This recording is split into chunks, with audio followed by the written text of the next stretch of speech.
सभी सनातनी बंधुओं को जय श्री राम। मित्रों, आज का विषय ऐसा तो नहीं कहा जा सकता जिसे लेकर आप पूरी तरह से अनजान हो, पर हाँ, ये ऐसा जरूर है कि इसे जानते और समझते हुए भी हम में से कई उस बारे में अनजान जरूर बने रहते हैं। ज्यादा भूमिका ना बनाते हुए सीधे मुद्दे पर आता हूँ। हर साल की तरह अभी कुछ दिन पहले ही हमने गणपति जी को विदा किया है और अब माता जी के आगमन की तैयारी में जोरों शोरों से लग गए हैं।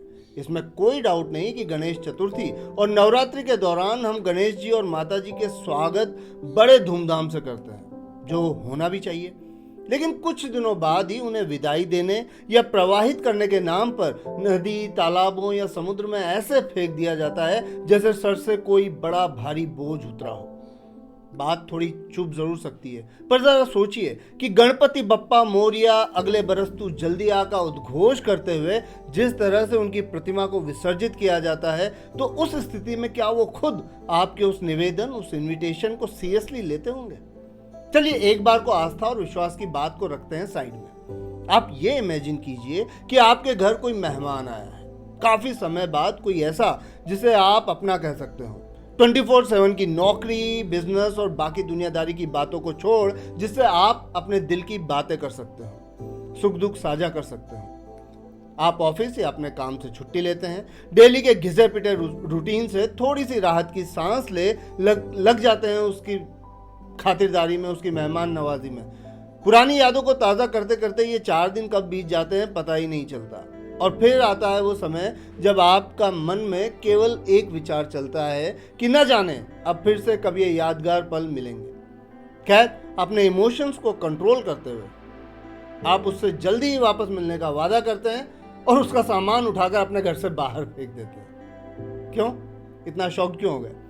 क्या ऐसा ही कुछ नहीं कर रहे हैं हम अपने देवी देवताओं के साथ? अरे भाई, गणेश जी और माता जी को भी तो आप बड़े धूमधाम से लेकर आते हैं और साथ ही आशा भी करते हैं कि वो जाते जाते अपने साथ हमारे सारे दुख और कष्ट भी हर कर ले जाएं।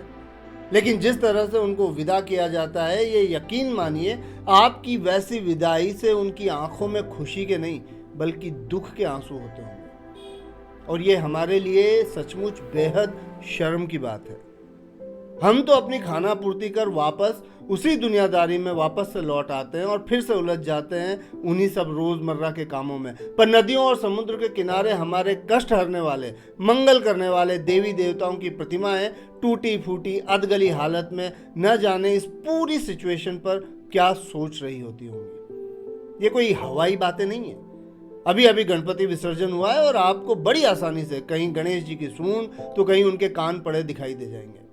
और नवरात्रों के बाद भी ऐसी कुछ दृश्य या हाल माता जी की प्रतिमाओं के साथ भी होता है। हर साल की यही कहानी है। माता जी का एक हाथ एक किनारे तो दूसरा हाथ दूसरे किनारे पड़ा मिलता है और वहां से गुजरने वाले श्रद्धालु जो कल तक उनके सामने नंगे पैर हाथ जोड़ नतमस्तक हो अपने लिए आशीर्वाद मांगते थे, वही उन अवशेषों के सामने से ऐसे कदम ताल करते हुए निकल जाते हैं जैसे कुछ हुआ ही ना हो। अब इस सिचुएशन को इमेजिन करते हुए आप ही सोचिए कि ये कितने दुख और शर्म की बात है। और हर साल का यही दुखड़ा है, यही प्रथा हर बार दोहराई जाती है। अब भगवान का स्वागत करने का ये मतलब तो नहीं होना चाहिए कि पहले उन्हें पूजा जाए और बाद में उनका अपमान किया जाए। या कहीं ऐसा तो नहीं कि हमें भगवान के आगमन और विसर्जन को भी हमने केवल एक फॉर्मल रिचुअल बना लिया है? क्या हमारा फर्ज सिर्फ स्वागत तक सीमित है, या विसर्जन के समय भी हमें उतनी ही जिम्मेदारी दिखानी चाहिए? इस बार गणेश जी का विसर्जन का समय भी यही सब देखने को मिला। निश्चित रूप से अब उस बारे में कुछ किया तो जा नहीं सकता, पर हाँ, अभी भी सोए से जागा तो जरूर जा सकता है। नवरात्रि आ रही है और इसीलिए मेरी आप सभी से हाथ जोड़कर विनती है कि अब की बार माता जी की विदाई ऐसी अपमान भरी ना हो।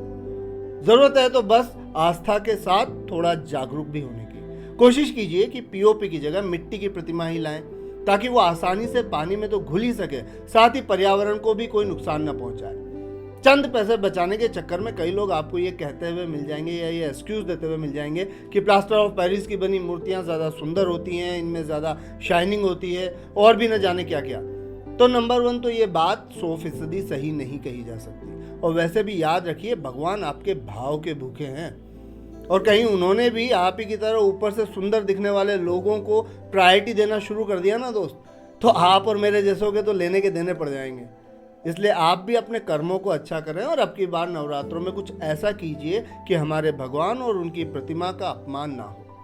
हम गणेश जी और माता जी का स्वागत जितने प्रेम और श्रद्धा से करते हैं, उनका विसर्जन भी उतने ही सम्मान से होना चाहिए। जिसके साथ उन्हें हम घर लेकर आते हैं, वैसी ही उनकी विदाई भी होनी चाहिए। बाकी आप खुद समझदार हैं। आपके इस बारे में क्या विचार हैं, कमेंट बॉक्स में ज़रूर साझा करें और वीडियो को ज़्यादा से ज़्यादा शेयर करें ताकि कोई अनजाने में भी अब की बार ये गलती दोहरा ना सके। साथ ही सनातनी सीक्रेट्स को सब्सक्राइब करना ना भूलें। धन्यवाद। जय श्री राम, जय माता दी।